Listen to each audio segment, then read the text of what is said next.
मैंने सिंगापुर में अभी एक 3 BHK का फ्लैट लिया है। वो एथलीट क्या करे सर जिसके पास पैसा नहीं है, क्या करे वो? मैंने इंडिया को बहुत कुछ दिया है। इस एक ब्रांड है, निखिल तो निकल कर चला गया। I have nothing against Nikhil. Nikhil भाई से बात होती है? Sandeep is still a part of peace taekwondo academy. वो हमारे परिवार का हिस्सा है। संदीप भी इस बात से एग्री करेंगे। एक एकेडमी क्या चाहती है फेडरेशन से? पीस ताइक्वांडो अकेडमी स्टार्ट हुई, वो 4-6 महीना चली, फिर वो बंद हो गई completely. Peace word master Syed Hasan का है। पापा चाहते थे कि मैं डॉक्टर बनूं। पीस ताइक्वांडो अकेडमी श्रीलंका में तो नहीं है Ashish. Hello friends, welcome to Fitistan. आज मैं हूँ पीस ताइक्वांडो अकेडमी में और मेरे साथ मेरे बगल में बैठे हैं विनय कुमार सर जी। आज मेरे लिए बहुत टफ होगा बिकॉज आप खुद जर्नलिस्ट हो, सो मेरे लिए क्वेश्चन पूछना बहुत ही ज़्यादा डिफिकल्ट होगा आज आपसे। फिर भी आज हम विनय सर से जानेंगे इनकी जर्नी के बारे में, इनकी पर्सनल लाइफ के बारे में जानेंगे। उसके बाद हम बात करेंगे पीस ताइक्वांडो अकेडमी के बारे में। 8 साल हो चुके हैं पीस ताइक्वांडो अकेडमी के। कैसी जर्नी रही है पीस ताइक्वांडो अकेडमी की, कैसी जर्नी रही है सर की इंडिविजुअल लेवल पे। तो सबसे पहले तो sir welcome to Fitistan. Thank you so much Ashish. उसके बाद सेकेंड चीज़ की कॉन्ग्रेचुलेशंस, आपका एक एथलीट शौर्य चक्रवर्ती सेलेक्ट हुआ है वर्ल्ड जूनियर चैम्पियनशिप जो कि यहाँ पे हो रही है बुल्गारिया, राइट। सो वहीं से मेरा सबसे पहला क्वेश्चन आएगा सर कि इतना पैसा आप कमा रहे हो अपनी एकेडमी से, क्या ऐसी ज़रूरत पड़ गई आपको कि आप अपने बच्चे के लिए फंड रेजिंग कर रहे हो डिफरेंट प्लेटफॉर्म में? मैंने सुना है कि आप 23 को एक चैम्पियनशिप भी करा रहे हो। सो 10 से 15 लाख रुपए मैंने सुना कि आप महीने के कमाते हो, तो जाता कहाँ है? मैं पैसे कितना कमाता हूँ या क्या करता हूँ उन पैसों का, आई थिंक हमारे पार्टनर के साथ में लीगल कॉन्ट्रैक्ट है। मैं शेयर तो नहीं कर पाऊँगा कि हम कमाते हैं और उस पैसे का क्या करते हैं। बट इतना मैं आपको रेस्ट एश्योर करना चाहूँगा कि हमेशा ही हमने एथलीट्स के लिए काम किया है। उस समय भी जब हमारे पास कुछ भी नहीं था, और आज भी जब भगवान की कृपा से थोड़ा बहुत मिला है। हमने कई सारे एथलीट्स को सपोर्ट किया है। पर्दे के पीछे से हम कईयों को सपोर्ट करते हैं, even if athletes who are not associated with Peace taekwondo academy. लेकिन सर अभी भी आपने मेरे क्वेश्चन का जवाब नहीं दिया। वो 10 लाख कमाते हो, करते क्या हो? 10 लाख कहाँ जाते हैं? मुझे नहीं पता आप ये कहाँ से सवाल कर रहे हैं। और ये कहाँ से मतलब कि पूरे सोशल मीडिया में है कि भाई आप 10 लाख रुपए 15 लाख रुपए महीने कमा रही पीस ताइक्वांडो अकेडमी और अपने एथलीट को स्पॉन्सर नहीं कर रही, तो मतलब क्या है ये? एथलीट्स को तो स्पॉन्सर हम हमेशा करते हैं। तो फंड रेजिंग की मतलब क्यों जरूरत पड़ गई इस बार? फंड रेजिंग कोई नया कॉन्सेप्ट नहीं है आशीष। दिस इज समथिंग नहीं, मतलब इतने बड़े ऑर्गेनाइजेशन को अगर आप बात करें पीस ताइक्वांडो अकेडमी, क्यों जरूरत पड़ गई? हमारा ऑर्गेनाइजेशन जो है वो हमारे प्राइम मिनिस्टर से तो बड़ा नहीं है। जब हमारा जो पीएमओ है, प्राइम मिनिस्टर्स ऑफिस जो है, जब वो फंड रेज करती है अपने कई सारे बड़े उनके प्रोजेक्ट्स चल रहे हैं, तो उसके लिए वो फंड रेज करती है। आप गुजरात में जो भूकंप आया था, अर्थक्वेक आया था, उसमें पूरे ऑल ओवर इंडिया से सपोर्ट गया था। कई बार क्या होता है कि आप बेशक कुछ भी हो, बट आपके पास इतना सामर्थ्य नहीं होता कि आप उस बड़े मिशन को कर सके, कंप्लीट कर सके। तो उसमें आपको जो है समाज की ओर जाना पड़ता है, भागना पड़ता है। ये मेडल पीस एकेडमी का मेडल नहीं होगा। शौर्य मारता है या शौर्य जैसे और भी बच्चे अगर मारते हैं तो वो एकेडमी का मेडल नहीं है, वो सबसे पहले भारत का मेडल है। और एक सेंस ऑफ सेटिस्फेक्शन या सेंस ऑफ एक बिलोंगिंगनेस आना चाहिए अगर हम भारत राज्य के अगर हम वो हैं, क्या कहते हैं कि इसी से एक और क्वेश्चन निकल के आता है जो कि मैंने काफ़ी लोगों से सुना है कि आप इंडिया बोलते हो लेकिन बच्चों के मुंह पे ठप्पा पीस ताइक्वांडो अकेडमी का लगाते हो। तो पीस ताइक्वांडो अकेडमी श्रीलंका में तो नहीं है आशीष। पीस ताइक्वांडो अकेडमी इंडिया में ही है। और हमारे प्रधानमंत्री भी भारत बोलते हैं, बट फिर भी वो बीजेपी के झंडे के तहत क्यों प्रमोट करते हैं चीज़ों को? आखिर जब भारत है तो फिर आपको बीजेपी या कांग्रेस या आम आदमी पार्टी का झंडा क्यों चाहिए? क्योंकि झंडा आपके विजन को रिफ्लेक्ट करता है, आपके मिशन को रिफ्लेक्ट करता है। उस झंडे के पीछे जो सेक्रीफाइसेस हैं उसको वो रिफ्लेक्ट करता है। इसका मतलब ये नहीं है कि मोदी जी देशभक्त नहीं है अगर वो बीजेपी की बात करते हैं। इसका मतलब ये नहीं कि अगर मैं पीस एकेडमी की बात करता हूँ तो मैं देशभक्त नहीं हूँ। पीस एकेडमी एक माध्यम है। अब बात करेंगे आपके बचपन की, मतलब कहाँ पैदा हुए, एजुकेशन की, दिल्ली में कैसे आना हुआ। सो अगर आप एक एक समराइज वे में अगर बता पाएँ कि कैसे सारी चीज़ें आपकी लाइफ में हुई। मैं केवी का पास आउट हूँ, केंद्रीय विद्यालय धनबाद। और उसके पहले मैं आर्मी स्कूल में था। पापा चाहते थे कि मैं डॉक्टर बनूं, और फिर मैं धनबाद से मतलब बोकारो स्टील सिटी से +2 करने के बाद मैं दिल्ली आया मेडिकल्स की तैयारी करने के लिए। कालू सराय करके जगह है दिल्ली में। और बहुत अच्छे आई थिंक पढ़ाई करते हैं। ये 2000 की बात है, 30 जून 2000। 22 साल हो गए मेरे को दिल्ली NCR में। अभी रिसेंटली गुड़गांव शिफ्ट किया है, इसके पहले 20-21 साल दिल्ली में ही बिताए। तो मेडिकल की तैयारी करने के लिए आया था, और फर्स्ट ईयर जब मैंने तैयारी करी तो मेरा कर्नाटका सिटी में BDS में हुआ था, bachelors in dental surgeon. But पापा ने बोला कि तुम MBBS करोगे, BDS नहीं करना है क्योंकि BDS पढ़ाने के लिए मेरे पास उतना पैसा नहीं है। जब BDS करोगे तो एक ट्राई और मारो और MBBS की तैयारी करो। तो जब मैंने, और जिस साल मेरा BDS में हुआ था उस साल मेरा CBSE मेडिकल में वेटिंग लिस्ट में मेरा नाम था। मैंने आर्म फोर्सेस मेडिकल कॉलेज का भी एग्ज़ाम दिया था। राइट, काफ़ी लिमिटेड सीट्स होती हैं उसमें। बट फर्स्ट ईयर तो मैं वेटिंग लिस्ट में भी था, बट सेकेंड ईयर जब मैंने एग्ज़ाम दिया तो मैं वेटिंग लिस्ट में भी नहीं था। मैंने सुना आपने जर्नलिज्म का भी कोर्स किया, उसके बाद पढ़ाया भी आपने? हाँ एक्चुअली काफ़ी कुछ किया मैंने, और काफ़ी कुछ नहीं भी किया है। बहुत कुछ लाइफ में करना है। मैंने जर्नलिज्म भी किया, और मैंने फ्रीलांस जर्नलिज्म किया। I was a freelance journalist for sports Vicky. मैंने द ब्रिज जो आपका काफ़ी फेमस चैनल है स्पोर्ट्स का, मैंने उनके लिए जर्नलिज्म किया है। मैंने शॉर्ट मूवीज़ में भी हाथ मारा है, शॉर्ट फिल्म्स में। राइट, आपने राइटिंग भी की? हाँ, मैंने स्क्रिप्ट लिखा है शॉर्ट फिल्म्स का। ये कहाँ फंस गए फिर यहाँ पे? नहीं, फंसा तो नहीं हूँ, ये मेरा प्यार है।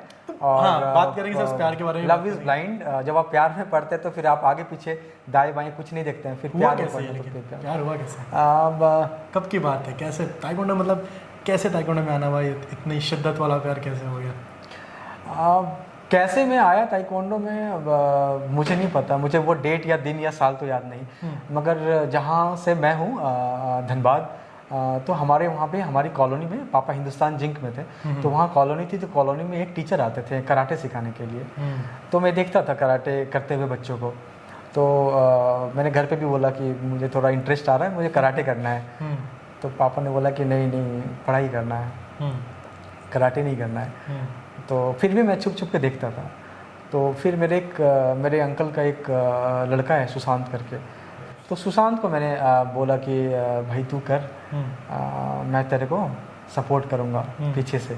तो जो मुझे ट्यूशन के पैसे मिलते थे वो मैं ट्यूशन के पैसे बचा। उस टाइम में ट्यूशन पढ़ाते थे? मैं पढ़ाता भी था और पढ़ता भी था। जब मैं +2 में पढ़ता था तो मैं ट्यूशन पढ़ाता था और मैं पढ़ता भी था। तो उसके पैसे बचा के मैं सुशांत के लिए मैं लगाता था, उसके यूनिफॉर्म खरीदने पे या उसके बेल्ट टेस्ट में, या जब वो चैम्पियनशिप जाता था तो उसमें मैं लगाता था। और बट ये किसी को पता नहीं था। फिर मैं दिल्ली आया, और फिर दिल्ली में क्या कहते हैं कि जॉब लगी मेरी 2005 में। जो मैंने पहली जॉब क्रैक करी वो नैस्डैक लिस्टेड कंपनी में थी, रिसर्च की टॉप कंपनी थी, ऑनलाइन मार्केटिंग रिसर्च की, ग्रीनफील्ड ऑनलाइन। बाद में उस कंपनी को माइक्रोसॉफ्ट ने ले लिया, तो मैंने 1.5 साल माइक्रोसॉफ्ट के लिए भी काम किया।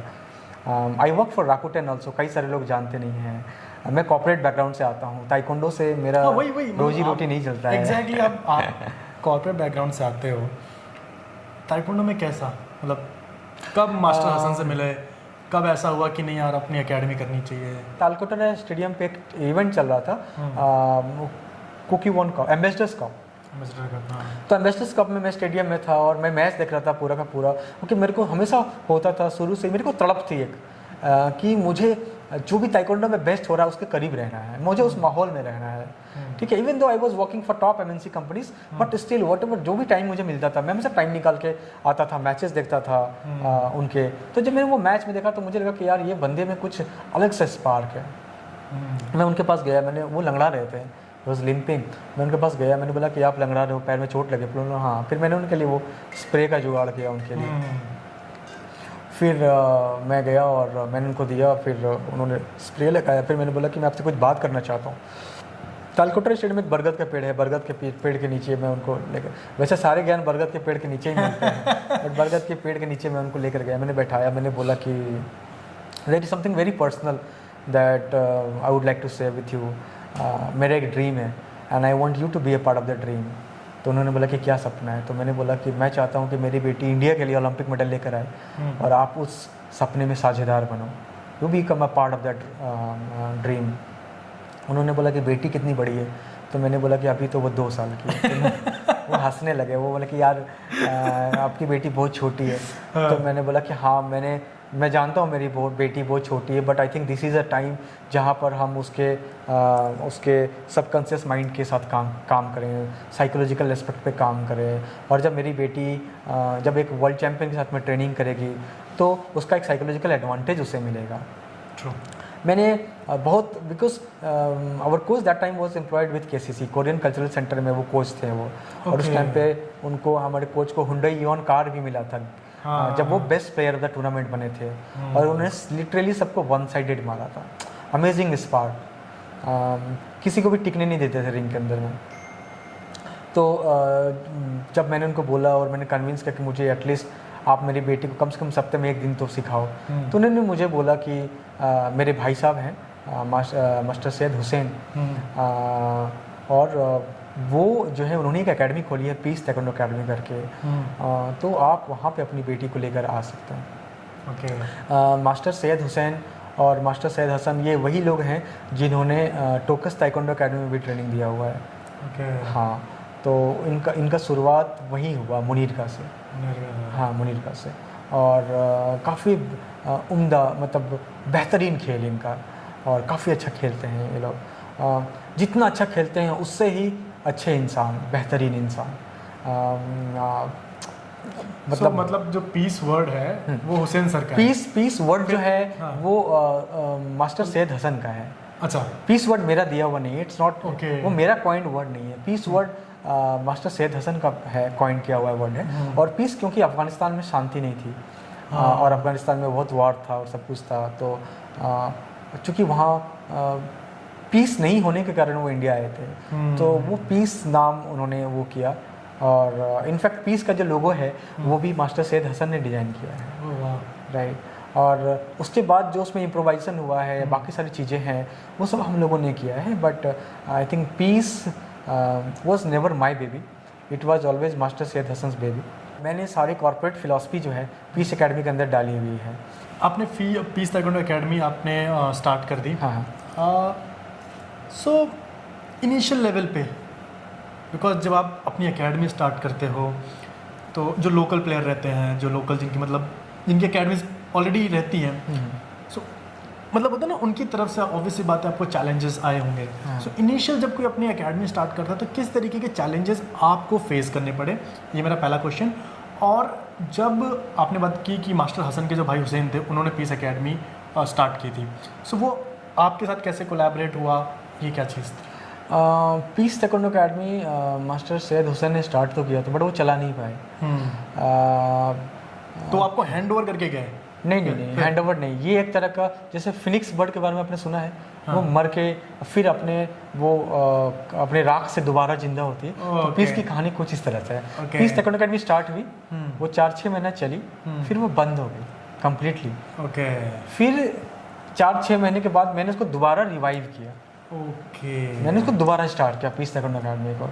आप चैलेंजेस के बारे में बात करो कि कैसे इनिशियल डेज कैसे थे, बिकॉज आप नॉन ताइक्वांडो बैकग्राउंड से हो, चीज़ें समझनी कैसे सारे सिस्टम होता है, तो कितना डिफिकल्ट था? आई थिंक इसमें 2-3 लोग ऐसे हैं जिनका रोल काफ़ी अहम रहा है, जिसमें से एक ऑब्वियसली है निखिल त्यागी, दूसरी शिवांशी कुमार, और तीसरी अभिनव तिवारी करके हैं, बेंगलोर में है आजकल अभिनव तिवारी करके। तो ये 3 लोग ऐसे हैं जिनका बहुत सपोर्ट रहा है एकेडमी चलाने में, और ये एकेडमी स्टार्ट करने के टाइम पे तो इन लोगों का काफ़ी सपोर्ट रहा इनिशियली जब हमने एकेडमी स्टार्ट किया, क्योंकि हमें तो कुछ भी नहीं पता था। तो और चूँकि निखिल ने मुझे ही डाला था इधर उसने ये भसड़ मचाई थी, तो मैंने बिकॉज, और जो हमारा ये था आशीष कि हमने जो भी किया दिल से किया। We never thought about the losses, even though दिक्कत हुई, बहुत दिक्कत हुई Initial level पे? हाँ, इनिशियल लेवल पे बहुत दिक्कत हुई। मतलब किस तरीके की दिक्कतें आती हैं, मतलब बहुत से बच्चे अगर यहाँ पे देख रहे होंगे या फिर एथलीट्स देख रहे होंगे कि इनिशियल लेवल पे किस तरीके के चैलेंजेस आते हैं जो कि हर नई एकेडमी फेस करती है। जब आप कुछ अच्छा करते हो तो आपको लोग प्यार बहुत करते हैं और ज़्यादा प्यार ठीक नहीं है। सो एक एकेडमी को क्या रिक्वायरमेंट रहती है, एक एकेडमी क्या चाहती है फेडरेशन से? सबसे पहले तो यही चाहते हैं कि एफिलेटेड हो जाए। एफिलिएशन में क्या इश्यूज आते हैं मतलब? कि कोई फेडरेशन ही नहीं है ना जो आपको एफिलेट करे। बाकी सारे स्पोर्ट्स में एफिलेशन होता है जहाँ पर एकेडमीज एफिलेट होते हैं, बट हमारे फेडरेशन में एफिलेशन नहीं है। जब मिस्टर हरीश कुमार सर का फेडरेशन था तो उस टाइम में एफिलेशन सर्टिफिकेट्स मिलते थे और उसके बाद हो सकता है कि बाकी जितने भी फेडरेशंस आए, चाहे वो प्रभात शर्मा सर का फेडरेशन हो या जैसे कि वर्ल्ड ताइक्वांडो अप्रूव जो अभी नामदेव सरगांवकर सर का फेडरेशन है या बॉडी है, तो ये जो हो सकता है ये लोग वैसा कुछ प्लानिंग कर रहे होंगे कि हमें क्लब लेवल पे एफिलिएशन देना है, रिकॉग्नाइज करना है, आइडेंटिफाई करना है, इनफैक्ट रिवॉर्ड भी करना है। हो सकता है उनके पॉलिसी में या उनके प्लानिंग लेवल पे वो होगा, बट हमें जो है वो जो सर्टिफिकेट मिला है एफिलिएशन का, जो आज भी मेरे पास पड़ा हुआ है, वो जो डिजिटल सर्टिफिकेट था वो हरीश कुमार सर के तरफ से ही मिला। एक तो एफिलिएशन एक बड़ा चैलेंज है। दूसरी चीज़ ये है कि एसोसिएशंस, फेडरेशंस या बॉडी जो होते हैं वो बहुत ऊपर लेवल की चीज़ है, हम लोग बहुत छोटे लेवल की चीज़ है। हम लोग नीचे लेवल पे काम करते हैं। पूरे पिरामिड में सबसे नीचे हम आते हैं। टॉप से इंफॉर्मेशन हो या ऑर्डर हो या जो प्रोटोकॉल है वो टॉप टू बॉटम फ्लो होता है। आपको लगता है पिरामिड है अभी इंडिया में? एक बार अगर बॉटम टू टॉप फ्लो होता और अगर वो बात सुनी जाती या उस पर एक्ट किया जाता तो इंडियन ताइक्वांडो थोड़ा डिफरेंट होता है। कुछ ऐसा आपको लगता है पिरामिड आज के टाइम शायद ऐसा वाला पिरामिड होगा कुछ तो है, कुछ इमेजिनरी है। कई सारी एकेडमीज है जो अच्छा कर रही है, जो बिना बताए, जो किसी के नोटिस में भी नहीं है कि वो अच्छा कर रही है। There are many academies, there are many coaches जिनको मैं पर्सनली जानता हूँ, वो अपनी पॉकेट से पैसा लगा के कर रहे हैं और वो क्या कहते हैं कि वो सारा कुछ वो कर रहे हैं जो कि आइडियली ऑनेस्टली बताऊँ तो एक फेडरेशन या एसोसिएशन को करना चाहिए, बट वो कर रहे हैं। पहला नेशनल मेडल कब आया पीस एकेडमी को? नेशनल तो मुझे याद नहीं है, इंटरनेशनल कब आया? बट पहला इंटरनेशनल मेडल 2017 था। किसका था? कशिश का ब्रॉन्ज मेडल था। कैसा फुजीरा से कैसा फील हो रहा था? एक विजन लेके जब आप चल रहे थे कि मुझे ओलंपिक तक पहुंचना है और ओलंपिक तक पहुंचने की जो जर्नी का एक फर्स्ट स्टेप की अगर हम बात करें, आप वहाँ पे एक मेडल जीतते हो, तो कैसा फील हो रहा था? एक्चुअली हम लोग 2016 में हमने अप्लाई किया था फुजीरा के लिए, बट हमारा वो फेडरेशन ने वो रिजेक्ट कर दिया हमारा प्रपोजल। रीज़न था ऐसा कुछ? शायद वो कह रहे थे कि चूँकि वो बिजी थे साउथ एशियन गेम्स की तैयारी में, तो उनको शायद टाइम नहीं मिला हमारा प्रपोजल पढ़ने का या देखने का, तो उन्होंने बोला कि अब तो टाइम नहीं बचा।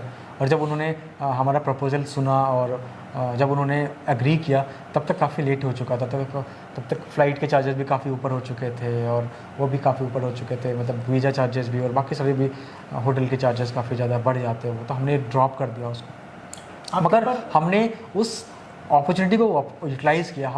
हमने फाइंड आउट किया कि साउथ एशियन गेम्स है, नेपाल आएगी, अफगानिस्तान आएगी, मलेशिया भी गए थे शायद, 17 में गए थे मलेशिया? नहीं, दैट वाज 2018 मलेशिया गए। तो हमने फिर उस टाइम को यूटिलाइज़ किया। हमने प्लानिंग किया कि हम अफगानिस्तान टीम के साथ या नेपाल टीम के साथ हम लोग वहाँ ट्रेनिंग करेंगे शिलोंग में, साउथ एशियन गेम्स का शिलोंग में। हाँ, तो फिर हम लोगों ने ट्रेन पकड़ी, फिर ट्रेन से हम शिलोंग गए। फिर उसी टाइम पे कशिश का साथ SDFI था, सतीश शर्मा का भी SDFI था, 2-3 प्लेयर हमारे नए आए थे वहाँ पे साउथ एशियन गेम्स में। आई थिंक अमन का भी SDFI था क्या, तो ये लोग SDFI में गए थे और हम लोग वहाँ गए थे। इसमें मैंने सुना कंट्रोवर्सी हो गई थी कुछ कि इंडिया टीम अफगानिस्तान टीम के साथ ट्रेनिंग कर रही है। नहीं, इंडिया के प्लेयर ईरान में जाके कैंप नहीं लगाते हैं। जो लोग ये कंट्रोवर्सी क्रिएट कर रहे हैं वो खुद ही ईरान में जाके ट्रेनिंग करके आए हैं। आज ली दाई हुन है सपोज, और ली दाई हुन का आप मैच देखते हैं, ठीक है, या आपको बियांका वागडन इंडिया आ जाती है, सपोज मान लीजिए इंडिया ओपन होता है, बियांका वागडन जो है बहुत अच्छा गेम खेलती है, तो क्या आशीष प्रताप सिंह ताली नहीं मारेंगे जस्ट बिकॉज कि वो ग्रेट ब्रिटेन की है, ग्रेट ब्रिटेन ने कभी राज किया था इंडिया के ऊपर, तो क्या आप ताली नहीं बजाओगे? क्या आप जेट जोन्स के वीडियो पे लाइक नहीं करते हो? क्या हमारे ताइक्वांडो के प्लेयर्स जेट जोन्स के वीडियोस पे लाइक नहीं करते हैं? क्या बियांका वागडन के फोटोग्राफ लाइक नहीं करते हैं? क्या उनके फोटोज़ या वीडियोस को सेव करके अपने हार्ड डिस्क में, एक्सटर्नल मेमोरी में रखते हैं, मोबाइल के? बिल्कुल रखते हैं। तो क्या उससे हम अंग्रेज़ों के साथ हो गए? So it's a vague, it's a totally different way of looking at things. Obviously, Afghanistan के पास अचीवमेंट है, उनके पास एक ओलंपियन है रुहुल्ला निकपा, आप चाह के भी उस बात को इग्नोर नहीं कर सकते, विकिपीडिया में ये पड़ा हुआ है, राइट? तो जब आपकी कंट्री में जब एक ओलंपियन आएगा तो क्या आप एक ओलंपियन का गेम नहीं देखोगे? आप बिल्कुल देखोगे, राइट? और हाँ, कोई अच्छा खेलेगा तो उसको उसके लिए ताली बजाई जाएगी। हमने इंडियन एथलीट्स के लिए ताली बजाई है। मेरा आज भी फोटोग्राफ है सोशल मीडिया पे जहाँ पर मैंने पूर्वा दीक्षित और उसके पापा का फोटोग्राफ लेके मैंने सोशल मीडिया पे डाला है। पूर्वा दीक्षित और लतिका भंडारी के मेडल पे मैंने वो फोटोग्राफ सोशल मीडिया पे डाला था। तो अगर मैं फोटोग्राफ डालता हूँ तो it's because there is a way और देर इज़ वन वे और other I like my country और मैं सपोर्ट करता हूँ। अब मैं दिल चीर के तो मैं नहीं दिखा सकता आपको कि मेरे दिल के अंदर में भारत है कि नहीं, वो किसी के दिल के अंदर नहीं है। दिल के अंदर है बट चीरोगे तो वही निकलेगा, आरबीसी डब्ल्यूबीसी निकलेगा। अब मैं आपसे पूछता हूँ, थोड़ा कंट्रोवर्शियल क्वेश्चन है आपके ऊपर, आपको क्वेश्चन मतलब जवाब देना है कि नहीं देना? श्योर। मैं बात करता हूँ, मैं तो कंट्रोवर्सी में शुरू से गिरा हूँ। पीस ताइक्वांडो एकेडमी के कोच संदीप आज पार्ट नहीं है पीस एकेडमी का। सो क्या रीज़न है कि वो आज पार्ट नहीं? बिकॉज बहुत सारे लोग जानना चाहते हैं कि एक्चुअल रीज़न क्या है कि आज वो आपके साथ नहीं है, आज वो पीस ताइक्वांडो एकेडमी के पार्ट नहीं है। ऐसा मैं नहीं मानता हूँ आशीष। एंड फिटिस्तान फैमिली को सर राइट आंसर चाहिए कि क्या चीज़ है? कुछ तो हुआ है। आपने फिटिस्तान फैमिली बोला है। परिवार में क्या होता है ना कि अगर आप गुस्सा हैं अपने पापा से, आप डॉक्टर बनना चाहते थे बट पापा बोलते हैं बेटा तू इंजीनियर बनेगा, आपको वो सपोर्ट नहीं कर रहे हैं, तो आप जाके अपने पापा के बारे में दुनिया से गालियाँ नहीं निकालते हो, राइट? आप उनका पॉइंट ऑफ व्यू समझने की कोशिश करते हो। अगर वो नहीं कर पाते हैं आपको सपोर्ट, तो आप उस चीज़ को भी जानना चाहते हो या आप कन्विंस करते हो, पापा प्लीज़ आई लव यू, पापा प्लीज़। तो जब आप परिवार बोलते हैं तो परिवार में ये सब चीज़ें चलती रहती हैं। कोई भी ऐसा परिवार नहीं है जहाँ पर ये चीज़ें होती नहीं हैं, हर परिवार में अपना होता है। Sandeep is still a part of peace taekwondo academy, वो हमारे परिवार का हिस्सा है। और जिस तरह से एक गैलेक्सी होता है जहाँ पर ढेर सारे तारे होते हैं और उस तारे में से, उस गैलेक्सी में से एक तारा भी अगर वो टूट गया, वो तारा कहीं भी जाएगा तो चमकेगा ही, क्योंकि वो तारा है, उसकी खूबी, उसकी खासियत है कि वो चमकेगा। तो संदीप भी वैसे ही तारे हैं, वो कहीं भी जाएंगे, कुछ भी करेंगे, वो तो चमकेंगे, क्योंकि वो पीस के निकले हुए तारे हैं, वो पीस गैलेक्सी से निकले हुए तारे हैं। चाहे वो एथलीट के फॉर्म में हो, चाहे वो कोचेज के फॉर्म में हो, चाहे वो स्टाफ के फॉर्म में हो, हमारे यहाँ से जो भी तारा टूट के कहीं भी जाएगा, पीस का तारा कहीं भी जाएगा, वो रोशनी ही करेगा। और इसमें कोई दो मत वाली बात नहीं है। आई एम प्रीटी श्योर इससे संदीप भी इस बात से एग्री करेंगे। संदीप आई थिंक 5 साल या 6 साल आई थिंक उन्होंने पीस के साथ स्पेंड किया है। देयर वाज अ टाइम जब संदीप का अपना इंजरी हो गया था। संदीप ने बोला कि सर मेरी इंजरी हो चुकी है, तो मुझे लगता है कि मुझे एथलीट वाला करियर मुझे ड्रॉप करना पड़ेगा। तो हमने बोला कि संदीप आप क्या कर सकते हो, बेस्ट क्या कर सकते हो? उसने बोला सर मैं कोचिंग में ट्राई करूँ क्या? तो मैंने बोला बिल्कुल ट्राई करो। और हमने अपॉर्चुनिटी दिया संदीप को। Sandeep became the coach of the academy, he did really great job being an assistant coach of the academy. काफ़ी सारे प्लेयर्स के पीछे उन्होंने काम किया, अच्छा रिजल्ट भी दिया संदीप ने। और उनका करियर है, जैसा कि जब मैंने अपना करियर स्टार्ट किया तो ग्रीनफील्ड से स्टार्ट किया, आज मैं किसी और कंपनी के लिए काम करता हूँ जहाँ पर पैसे ज़्यादा मिलेंगे, जहाँ पर फ्यूचर मुझे नज़र आएगा, जहाँ मुझे लगता है कि मैं और बेटर कर सकता हूँ, मैं पंख फैला के उड़ सकता हूँ। तो सबको आज़ादी है और पंख फैला के उड़ने की। और मैं तो हमेशा कहूँगा, आई थिंक मैंने संदीप का भी इंटरव्यू सुना है और संदीप ने भी यही बात बोली कि हमारे बीच में ऐसा कुछ है नहीं। लोग हमेशा कुछ कंट्रोवर्सी क्रिएट करने की कोशिश करेंगे बट ऐसा कुछ है नहीं। ऐसा तो नहीं है दोनों लोगों ने मिलकर सोचा यार चलो ये पीस चल रहा है, पीस 2.0 वहाँ पे स्टार्ट करते हैं कि पीस का दूसरा ब्रांड स्टार्ट करते हैं? ऐसा तो नहीं, पीस का दूसरा ब्रांड स्टार्ट हो गया, पीस 2.0 हो तो बिकॉज यहाँ के मैक्सिमम एथलीट वहाँ पे भी ट्रेनिंग कर रहे हैं। नहीं, मैं वही कह रहा हूँ ना कि पीस गैलेक्सी से कोई भी तारा निकल कर जाएगा, कहीं भी जाएगा, तो वो चमकेगा ही। वो तारे की अपनी खासियत होती है, अपनी खूबी होती है। वो कहीं भी जाएगा तो वो ये नहीं सोचेगा कि आज रात है तो आज मैं चमकूंगा नहीं। बुरा नहीं लगता? वो किस बात का बुरा लगेगा? बुरा क्यों लगेगा? अगर आप किसी एथलीट की बात करें या फिर कोच की बात करें, आप काम करते हो, ऑल ऑफ सडन ऐसी सारी चीज़ें हो जाती हैं कि वो आज आपके पार्ट नहीं है, तो कहीं ना कहीं दिल में तो ऐसा लगता होगा कि यार आज नहीं आशीष, कभी क्या आपने अक्सर देखा होगा कि एक बेटी की जब विदाई होती है ना, जब 22 साल 24 साल 26 साल की उम्र में उसकी शादी हो जाती है, तब बेटी की विदाई होती है, तो सबसे ज़्यादा रोने वाला जो है उसका बाप होता है। फूट फूट कर रोता है वो। कभी भी किसी ने उसको रोते हुए नहीं देखा। हमेशा वो स्ट्रांग इंसान, हमेशा स्ट्रांग। बट जब बेटी की जिस दिन विदाई होती है ना, वो खुद ब खुद इमोशनल हो जाता है और वो फूट फूट के रोता है। कई बाप आंसू नहीं निकालते हैं, कई बाप फूट फूट के रोते हैं। और शादी हो जाने के बाद ऐसा नहीं हो जाता कि अब बेटी बाप की नहीं रही, बेटी बाप की ही रहेगी जन्म जन्मांतर तक। बट सर, बेटी जो आपने एग्जांपल दिया, इसमें तो ये होता है कि बाप को पता होता है बेटी एक दिन शादी तो हमें भी पता है। अच्छा, एक चीज बताओ कि कौन सा एथलीट है जो लाइफ टाइम तक ताइक्वांडो कर सकता है? 20 साल 25 साल 30 साल के बाद। अब सपोज मान लो, जैसे मैं निखिल की बात करूं, तो निखिल ने हमें डाला इधर कि भैया प्लीज आओ, हमारे जैसे पैशनेट खिलाड़ियों के लिए आप कुछ करो। तो मैं तो आ गया। अब मैंने लगा दिया अपना सारा पैसा, अपनी जवानी लगा दी, अपना सब कुछ लगा दिया। अब हमको करने के बाद फिर निखिल ने एक दिन एनालाइज किया कि यार इसमें तो करियर नहीं है, इसमें तो फेडरेशन इश्यूज हैं, इसमें तो चैलेंजेस है। अब निखिल तो निकल कर चला गया अपने करियर बनाने के लिए। एज एथलीट आई थिंक कहीं ना कहीं सही भी है, क्योंकि फेडरेशन इश्यूज हैं। हाँ बिल्कुल हैं। तो निखिल तो चला गया, बट मैं तो नहीं जा सकता ना, क्योंकि मेरे पीछे कई सारे निखिल अब तैयार हो चुके हैं। कई सारे पीछे निखिल जो है लाइनअप में, कई सारे ऐसे प्लेयर हैं जो निखिल बनना चाहते हैं, निखिल से आगे निकलना चाहते हैं। कई सारे प्लेयर आगे निकले हैं, राइट? अपने player with I have nothing against Nikhil, but all I am saying कि उसने मुझे डाला यहाँ पे, फिर वो खुद कट लिया। ठीक है, मगर अब मैं कट नहीं सकता, क्योंकि मेरे जिंदगी के 8 साल मैंने इसमें लगाए हैं। एक से एक खिलाड़ी हमने बनाए हैं, खिलाड़ियों को सपोर्ट किया है, कई सारे खिलाड़ियों को सपोर्ट किया है। निखिल भाई से बात होती है? हाँ, निखिल से बात होती है। आई लव यू मैसेज खेलते हैं। कभी कभी उसके वीडियोस में लाइक करता हूँ इंस्टाग्राम पे, कभी कभी वो भी मेरे लाइक कर देता है दिल खुश रखने के लिए। तो ऐसा है। सो काफ़ी एलिगेशंस आपके ऊपर और लगते हैं कि आप बच्चों की बात चल रही है कि आप दूसरे एकेडमी के बच्चों को फ़ोन करते और बोलते हो कि हमारे एकेडमी में और ट्रेनिंग करने के लिए। कितना सच है ये 1200 बहुत अफवाह है ये 1200% झूठ है।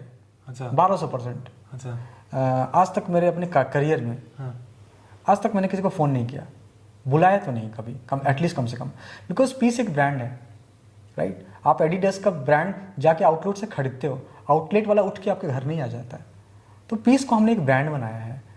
हर लेवल के प्लेयर्स आते हैं, डिस्ट्रिक्ट लेवल के, स्टेट लेवल के, नेशनल लेवल के प्लेयर्स आते हैं, इंटरनेशनल लेवल के प्लेयर्स आते हैं। भी हमारे पास नेपाल से, मलेशिया से मैसेज आया हुआ कि वो आके हमारे पास ट्रेनिंग करना चाहते हैं। तो मुझे नहीं लगता कि आज तक के इतिहास में मैंने किसी को मैसेज किया हो या मैंने किसी को कॉल किया हो। हाँ, अगर आपके पास कोई रिकॉर्डिंग है या कोई मैसेज है तो आप मुझे डेफिनेटली चैलेंज कर सकते हैं।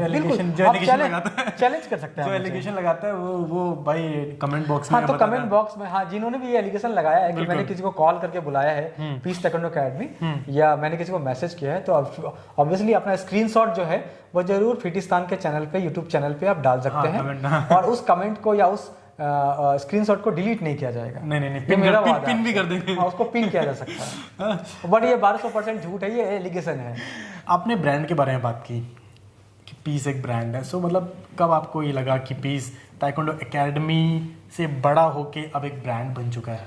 कब? जिस दिन हमने पीस का लोगो डिजाइन किया था, पीस उसी दिन से ब्रांड है। अच्छा। हाँ। और because I come from a marketing background और I have been heading companies, so currently I am associate director products and communities. I take care of the technology team.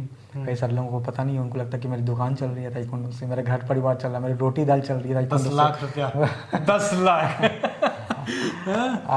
तो इनफैक्ट मैंने अपना बहुत कुछ लगाया है पीस ताइक्वांडो अकेडमी को, piece academy बनाने में। मैंने इंडिया को बहुत कुछ दिया है, कम ही दिया है मैंने, बट कई सारे प्लेयर्स दिए हैं जिन प्लेयर्स को बनाने में। एकेडमी छोड़ो, आप पर्सनल लेकर हम बात करें, कितनी सैलरी है आपकी? कितनी सैलरी है? मैंने अभी ऑस्ट्रेलिया में एक 7 BHK फ्लैट लिया। ये आप मुझे पता चला पीस एकेडमी के पैसे कहाँ जा रहे हैं? ऑस्ट्रेलिया। ऑस्ट्रेलिया में मैंने लिया है। मैंने सिंगापुर में अभी एक 3 BHK का फ्लैट लिया है। मैंने अभी एक यूक्रेन में भी मैंने लिया अभी। यूक्रेन में क्यों लिया? यूक्रेन में मैंने 4 BHK का एक फ्लैट लिया है। मैंने एक पोर्शे गाड़ी गिफ्ट किया हुआ है वेस्ट इंडीज के प्राइम मिनिस्टर को मैंने गिफ्ट किया हुआ है। और मैंने एक फरारी गिफ्ट करी है श्रीलंका के प्रेसिडेंट को। अच्छा, हाँ बिल्कुल, हमको भी थोड़ा बहुत कर दो। हाँ समय आएगा तो करेंगे। इस तरीके की नेगेटिव की बात करें सर और पॉजिटिव बातों की बात करें, जब आप अपने बारे में सुनते हो या फिर एकेडमी के बारे में सुनते हो, अपने बच्चों के बारे में सुनते हो, फिर कोच के बारे में सुनते हो, तो कैसा रिएक्शन होता है आपका? किस तरीके से इन सारी चीज़ों को आप लेते हो? जहाँ पर नेगेटिविटी है वहाँ पॉजिटिविटी होगी, जहाँ पॉजिटिविटी होगी वो नेगेटिविटी होगी। दोनों पूरक हैं, कॉम्प्लीमेंट्री है। और नेगेटिव का मतलब ये होता है कि कई बार नेगेटिव क्रिटिसिज्म अच्छा होता है, क्योंकि आपको वहाँ से फीडबैक्स मिल जाते हैं कि चेक आप यहाँ पर गलत हो, इसको आप रेक्टिफाई करो। क्योंकि वो निंदक नियरे राखी वाली भी बात है कि आप निंदा करने वाले को, हाँ बट उसको उनको दिमाग में और दिल में मत घुसने दो, उनको दूर ही रखो, उनको बिल्कुल एकदम सुनो क्या कहते हैं वो, बट उनको दूर रखो। कई बार घुस जाते हैं वो बिल्कुल ना वायरस की तरह, तो थोड़ा टाइम लगता है निकालने में, बट आई थिंक आप डील कर सकते हैं, निकाल सकते हैं उस चीज़ को, नेगेटिव चीज़ों को। आपकी लाइफ में एक बार ऐसा टाइम आया था कि आप इतने ज़्यादा ताइक्वांडो में घुस चुके थे कि वीना मैडम ने बोला एक काम करो, ताइक्वांडो रखो, मैं जा रही हूँ? क्या सीन था वो आज भी होता है। आज भी होता है, वो आज भी होता है। पीस ताइक्वांडो अकेडमी को खड़ा करने में और यहाँ तक लाने में वीना मैडम का बहुत बड़ा हाथ है। अगर वो नहीं होती तो पीस अकेडमी यहाँ तक नहीं आती। उन्होंने जिस तरह से हमने काफ़ी कॉस्ट कट किया है। हमने, मुझे लगता है कि हम लोगों ने साल भर दिवाली, दुर्गा पूजा, होली कुछ नहीं मनाया। वीना मैडम ने साल भर या 2 साल कोई नई साड़ी नहीं खरीदी। और हम लोगों ने बच्चों के दूध में भी, वानिया के दूध में कटौती करी थी हमने। जब हम लोग जो पैकेट का दूध लेकर आते थे, वो पैकेट का दूध भी हमने कम किया था। एक टाइम था, काफ़ी स्ट्रगलिंग टाइम था, जब पीस अकेडमी 1.5-2 साल, पीस अकेडमी कहीं भी स्टेबल नहीं रह पाती है। पीस अकेडमी के साथ ये बड़ा चैलेंज है, नाम पीस है बट स्टेबल नहीं रह पाते हैं कहीं भी हम लोग, क्योंकि सोच विस्फोटक है, आगे बढ़ने की सोच है। तो जब आप आगे बढ़ने की सोच रखो तो आप स्टेबल नहीं रह पाओगे। तो कई बार ऐसा होता है कि आप अपने पर्सनल लेवल पे ढेर सारी सेक्रीफाइसेस करते हो। तो वीना मैडम भी अपनी जगह पे सही है कि हमने इतना सारा पैसा ताइक्वांडो में लगा दिया, ऊपर से उस तरह का एप्रिसिएशन नहीं मिलता है, क्रिटिसिज्म अलग सुनने को मिलता है, तो फिर क्या करें मतलब। और फिर सिर्फ ये मेरा तो लाइफ नहीं है, मेरे साथ साथ उनका भी लाइफ है, मेरे बच्चों का भी लाइफ है। तो वो अपनी जगह पे सही है आई थिंक। मगर वही है जो मुझे ताकत भी देती है, वही है जिन्होंने आज तक सपोर्ट करके रखा हुआ है पीस अकेडमी को। अदरवाइज़ कॉर्पोरेट के बंदे कहाँ ही इस तरह का स्ट्रगल झेल पाते हैं या करना चाहते हैं। क्यों, उनको क्या पड़ी है वो इस तरह के स्ट्रगल में घुसेंगे? क्यों ज़रूरत है कि बच्चों के साथ 2-2 बजे रात तक बैठ के प्लान बनाएंगे? स्टेडियम में पड़े हुए हैं, काम कर रहे हैं, सब कुछ कर रहे हैं। And sometimes it's a thankless job. आप इतना मेहनत करते हैं, इतना कुछ करते हैं, बट कई बार आपको अपने बच्चे ही सुना कर चले जाते हैं। एक और चीज़ है कि पीस ताइक्वांडो अकेडमी ने बच्चों के दिमाग में, इंडिया के जो बच्चों के दिमाग में ये डाल दिया कि सिर्फ और सिर्फ इंटरनेशनल खेलो, लोकल लेवल की चैंपियनशिप यूजलेस है। नहीं, लोकल लेवल की चैंपियनशिप्स आप बताओ कब हुई और कौन सी एक अच्छे लेवल की चैंपियनशिप्स हुई है जो हमें लगता था कि हमें खेलना चाहिए था और हमने अपने प्लेयर्स को मना किया। अब जो प्लेयर एक लेवल पे आ चुके हैं, अब उनका पूरी दुनिया सेंसर गेम खेल रही है। आप चाहते हो कि जो प्लेयर, हम सेंसर के हिसाब से ट्रेनिंग भी करा रहे हैं। जब प्लेयर सेंसर के हिसाब से ट्रेनिंग कर रहा है, सेंसर के हिसाब का गेम खेल रहा है, तो उसको एक्सपोजर भी वैसे ही इवेंट्स के मिलने चाहिए। अब डिस्ट्रिक्ट लेवल पे आप मैनुअल चला रहे हो, स्टेट में आप मैनुअल चला रहे हो, नेशनल पे आप मैनुअल चला रहे हो। मान लो कोई भी इवेंट हो रहा है, तो आप जो मेरे नए बच्चे हैं जिनको उतना एक्सपीरियंस नहीं है, मैं उनको तो खिला सकता हूँ वो इवेंट्स।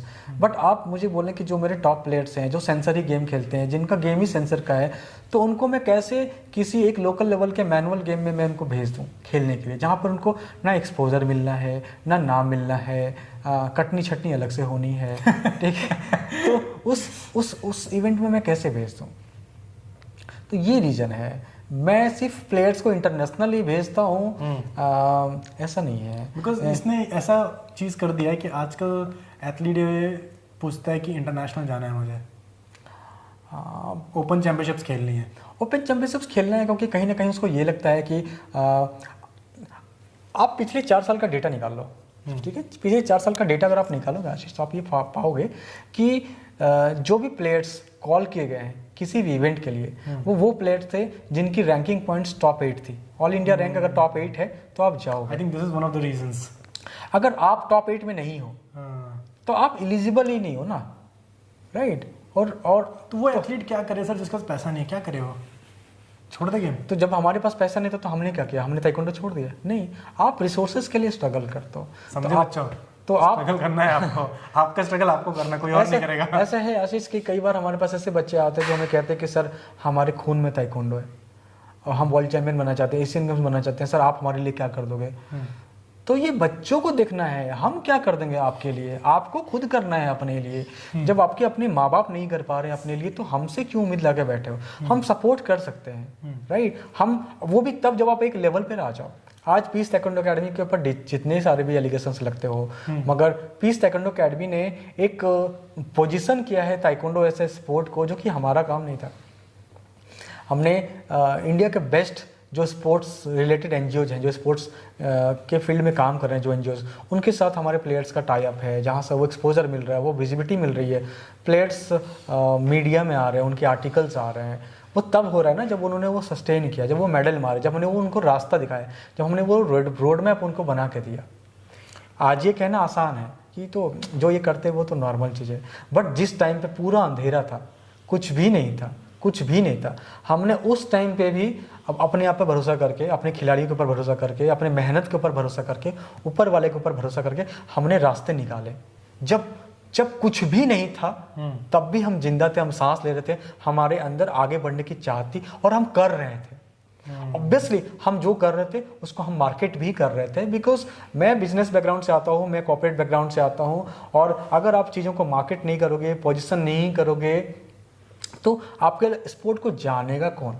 ये पूरा इंफ्रास्ट्रक्चर की मैं अगर बात करूँ सर, करोड़ों रुपए का पूरा इंफ्रास्ट्रक्चर है।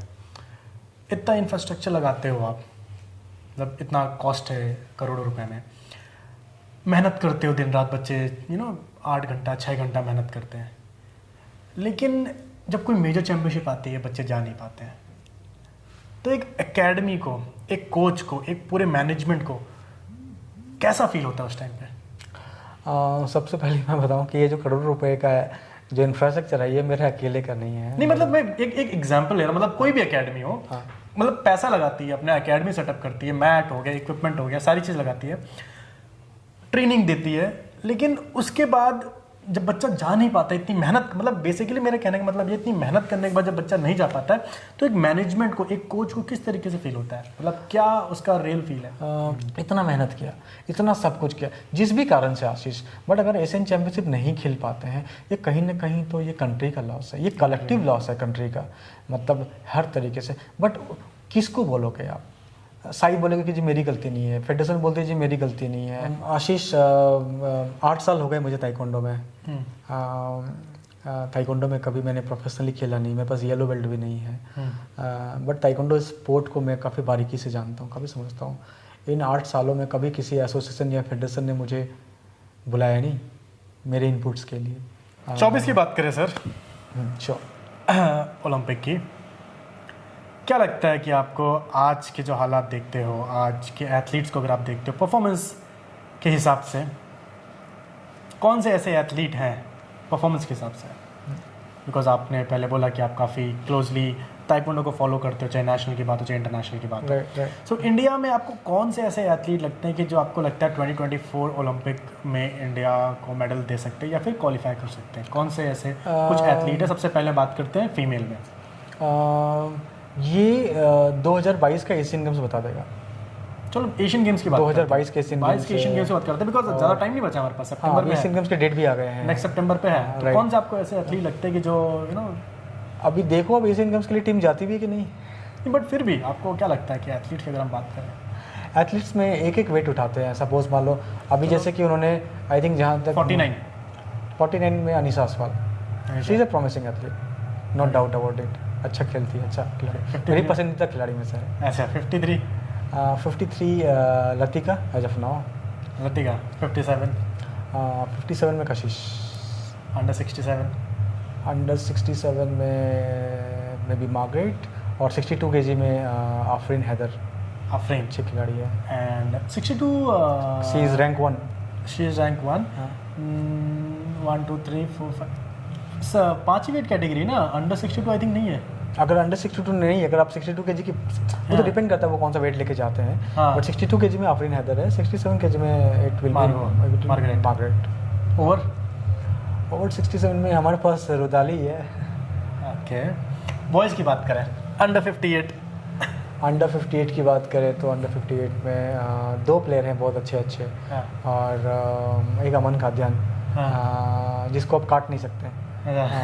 क्यों? World rank 18, Olympic rank 54, Shivam Shetty 63 खेलते हैं। शिवम 63 खेल रहा है। 63 खेलते हैं। 58 में सौर्य राठी हैं, हाँ। सौर्य प्रताप राठी अच्छा खेलते हैं, बढ़िया खिलाड़ी हैं, मतलब मुझे उनका गेम पसंद है। और 63 फिर 63 में आपके सौरभ, हाँ अभी भी है, दम है उनमें। अच्छा। और he is training very hard also, और काफ़ी अच्छा मेहनत कर रहे हैं।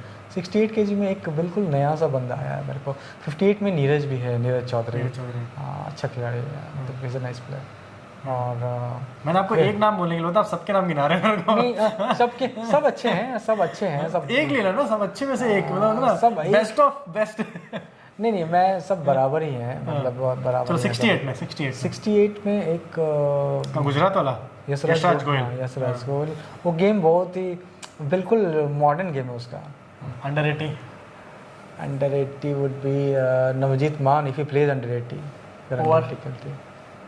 ओवर 80 में ज़्यादा मैंने फॉलो नहीं किया किसी को। सो ये थे हमारे साथ विनय सर। विनय सर, आपसे बात करके बहुत मज़ा आया, जो भी आपसे रिलेटेड कंट्रोवर्सीज थी उसके बारे में आपने खुल के बात किया। So thank you so much. Last question sir, हम आपसे जानना चाहेंगे कि ऐसा कुछ, बिकॉज ये क्वेश्चन मैं सबसे पूछता हूँ, कि ऐसा कुछ जो आप फेडरेशन को बोलना चाहोगे, या फिर प्रेसिडेंट को बोलना चाहोगे, या फिर टॉप लेवल जो मैनेजमेंट है, एक सजेशन या फिर एक रिक्वेस्ट जो भी है आपकी फेडरेशन के लिए। फेडरेशन मतलब खुद में इतनी बड़ी ताकत है, इतनी बड़ी एक एसोसिएशन है, इतना पावर है एक फेडरेशन में कि हमारी जैसी एकेडमीज़ बौनी पड़ जाती हैं उनके सामने। बट फिर भी मेरा सजेशन उनसे यही रहेगा कि सर, हम इतना टाइम देते हैं अपने स्पोर्ट को, कभी कभी जो है कभी कभी मुड़ के हमें भी आई लव यू बोल दीजिए, हमें अच्छा लगेगा। कभी हमारे भी बातों को सुन लीजिए। सो दोस्तों, फिटिस्तान फैमिली, वीडियो को लाइक करो, शेयर करो, सब्सक्राइब करो, और जो भी आपके एक्सपीरियंस है विनय सर के साथ या फिर पेस ताइक्वांडो अकेडमी के साथ, आप कमेंट बॉक्स में लिख सकते हैं। हाँ, मुझे वो स्क्रीनशॉट आप ज़रूर शेयर करना जहाँ पर मैंने बोला हुआ है कि आप इस एकेडमी आके आप ज्वाइन करो, या जहाँ मैंने कॉल किया तो आप रिकॉर्डिंग व्हाट्सअप में आप आशीष को सेंड कर सकते हो, कि ये मेरी लाइफ पे, मेरे करियर पे एक बहुत बड़ा सवाल है, दाग है मेरे करियर पे ये, और मैं ये 1200% में दावे के साथ कह सकता हूँ कि ये एलिगेशन झूठ है। तो चलिए, अपना ध्यान रखिए, मिलते हैं एक और वीडियो के साथ। जय हिंद, जय भारत।